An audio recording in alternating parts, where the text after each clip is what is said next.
दोस्तों हमारे ज़्यादातर इंडियन पेरेंट्स में एक कॉमन थॉट होता है कि उनका बच्चा बड़ा होकर डॉक्टर या इंजीनियर बने। और वैसे भी इंजीनियर तो पूरे वर्ल्ड में एक हाई डिमांड करियर ऑप्शन है। पर अगर हम नेस्कॉम यानी national association of software and service companies की एक रिपोर्ट को देखें जिसे 2019 में पब्लिश किया गया था, तो उसमें ये बताया गया है कि इंडिया में हर साल लगभग 15 लाख बच्चे इंजीनियरिंग से ग्रेजुएट होते हैं। पर इन 15 लाख बच्चों में से सिर्फ 2.5 लाख कैंडिडेट्स को ही जॉब मिल पाती है। और साथ ही नीति आयोग के वाइस प्रेसिडेंट राजीव कुमार ने भी ये बताया है कि देश के 48% इंजीनियर्स अनएम्प्लॉयड है।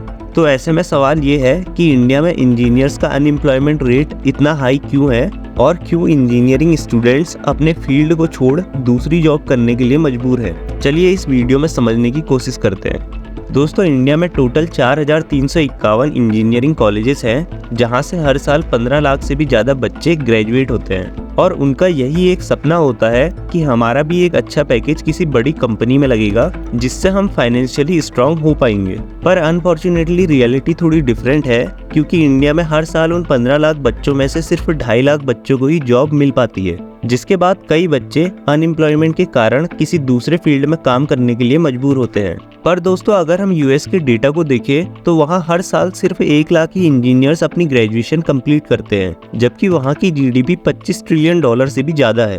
पर वहीं हमारे इंडिया में 15 लाख इंजीनियर्स हर साल अपनी ग्रेजुएशन कंप्लीट करते हैं और हमारी जीडीपी सिर्फ $4 ट्रिलियन है। तो दोस्तों इंडिया में अनएम्प्लॉयमेंट के पीछे के रीजंस को समझने से पहले हमें ये समझना होगा कि आखिर इंजीनियरिंग का कीड़ा लोगों में आया कैसे। दोस्तों इंडिया में इंजीनियरिंग की शुरुआत ब्रिटिश एरा में सन 1847 से हुई, जहां 1847 में पहला college Thomason college of civil engineering के नाम से एस्टेब्लिश किया गया था, जिसे हम आज आईआईटी रुड़की के नाम से जानते हैं। तो दोस्तों इंडिया में 1847 से 1947 के पीरियड तक सिर्फ 36 इंजीनियरिंग कॉलेज थे, जहां से लगभग हर साल 2,500 स्टूडेंट्स ग्रेजुएट होते थे और लगभग सभी को कहीं ना कहीं जॉब तो मिल ही जाती थी। पर 1947 में देश के आजाद होने के बाद ज्यादा से ज्यादा एम्प्लॉयमेंट को बढ़ावा देने के लिए गवर्नमेंट ने कई इंजीनियरिंग कॉलेजेस खोले, जिनकी संख्या सन 1970 में 139 से भी ज्यादा हो गई। पर दोस्तों जब 1991 में बाहर की बड़ी कंपनियां इंडिया में आने लगी, जिन्हें काफी ज्यादा अमाउंट में इंजीनियर्स की जरूरत थी और आईआईटी जैसे बड़े इंस्टीट्यूट उनकी जरूरत पूरी नहीं कर पा रहे थे, ऐसे में 1995 में AICTI यानी all India council for technical education, जो आज इंडिया में सारे प्राइवेट और गवर्नमेंट कॉलेजेस को ऑपरेट करती है, उन्होंने इंडिया में प्राइवेट इंस्टीट्यूट खोलने के लिए बिल पास किया, जिसके बाद इंडिया में प्राइवेट इंस्टीट्यूट खुलने लगे और सन 2000 तक इंडिया में 1400 इंजीनियरिंग कॉलेजेस खुल चुके थे। जिसके बाद इंडिया में लोगों को भी इंजीनियरिंग में जॉब अपॉर्चुनिटीज दिखने लगी, जिससे स्टूडेंट्स भी तेजी से इंजीनियरिंग में एडमिशन लेने लगे और पेरेंट्स भी एक सेफ करियर ऑप्शन की तरह इंजीनियरिंग को देखने लगे, जिससे आज भी हर साल लाखों बच्चों का एडमिशन इंजीनियरिंग कॉलेजेस में हो रहा है। और करंट डेटा की बात की जाए तो इंडिया में 4,351 इंजीनियरिंग कॉलेजेस है, जहां से हर साल 15 लाख इंजीनियर्स ग्रेजुएट होते हैं। दोस्तों अब यहाँ समझने वाली बात यह है कि इंडिया में इंजीनियर्स के लिए प्रॉपर एम्प्लॉयमेंट क्यों नहीं है। तो इसके पीछे कुछ मेजर रीजंस हैं, चलिए एक एक करके समझते हैं। तो दोस्तों हमारे सोसाइटी और पेरेंट्स की एक असली सच्चाई तो ये है कि वो अपने बच्चों को इंजीनियर, डॉक्टर या फिर IAS ऑफिसर बनने के लिए फोर्स करते हैं, क्योंकि उनकी नज़र में सिर्फ ये 3 फील्ड ही उनके बच्चे के लिए बेस्ट करियर ऑप्शंस हैं। तो ऐसे में बच्चे पेरेंटल प्रेशर के कारण से इंजीनियरिंग में एडमिशन तो ले लेते हैं, पर इंटरेस्ट ना होने के कारण उन्हें पहले तो ग्रेजुएट होने में प्रॉब्लम आती है और फिर इंडस्ट्रियल स्किल्स ना होने के कारण जॉब मिलने में,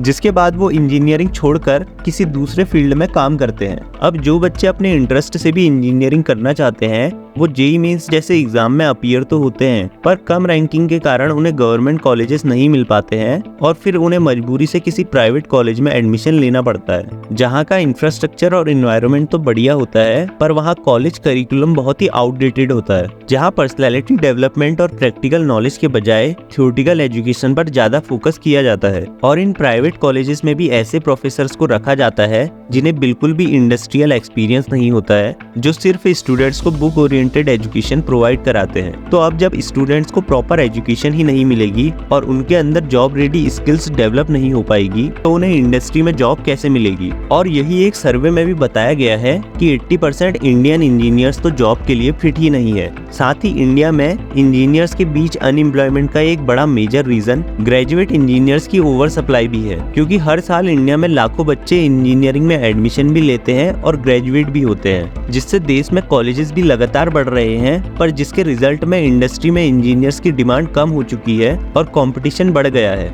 मार्केट में कुछ लिमिटेड जॉब्स ओपन होती है और उन जॉब्स में सिर्फ वही इंजीनियर्स जा पाते हैं जिनके पास रिक्वायर्ड स्किल सेट होता है। तो दोस्तों ये थे कुछ मेजर रीजंस जिनके कारण से ही आज देश में ज्यादातर इंजीनियर्स अनएम्प्लॉयड है। पर अब चलिए ये समझते हैं कि हम कैसे अनएम्प्लॉयमेंट को कम कर सकते हैं। दोस्तों पहले तो हमें अपनी सोसाइटी और पेरेंट्स को इस बात से अवेयर कराना होगा कि इंजीनियर, डॉक्टर और आईएएस ऑफिसर के अलावा भी कई ऐसी जॉब्स हैं जिसमें बच्चों को रिस्पेक्ट और अच्छा खासा पे मिलता है। साथ ही पेरेंट्स को अपने बच्चों को ये फ्रीडम देनी चाहिए कि वो अपना करियर खुद डिसाइड कर सके, और इंजीनियरिंग कॉलेजेस को भी अपने करिकुलम को रेगुलरली अपडेट करना चाहिए ताकि बदलते समय के साथ जिस स्किल्स की मार्केट में जरूरत है वो स्टूडेंट्स को पढ़ाया जा सके।